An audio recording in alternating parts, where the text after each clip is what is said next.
বর্তমানে দেশ বিদেশে সবাই হাদি ভাইকে নিয়ে ভিডিও তৈরি করতেছে। আসলে নিজের ভিডিও কি তৈরি করবো? ভিডিও দেখতে শুনতেই ভালো লাগে। হাদি ভাই হত্যা হয়ে গেল, অনেক দিন হয়ে গেল, কিন্তু এখনো তার হত্যাকারীদের কোনো নামগন্ধ নাই বাংলার জমিনে।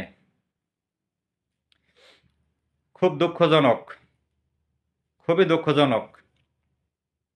আমরা হাদি ভাই হত্যার বিচার আন্দোলন ভুলে গেলে চলবে না। হাদি ভাই হত্যার বিচার বাংলার জমিনে করতে হবে। এটা বাংলাদেশের একটা ইতিহাস হয়ে থাকবে, যে ইতিহাস পরবর্তী প্রজন্ম মনে রাখবে। পরবর্তী প্রজন্ম জানতে পারবে যে বাংলাদেশে একজন হাদি ছিল, তার জন্য বাংলাদেশের মানুষ, লক্ষ কোটি মানুষ চোখের পানি ঝরিয়েছে। তাই হাদি হত্যার বিচার বাংলার জমিনে করতে হবে, আসামি যেখানেই থাকুক।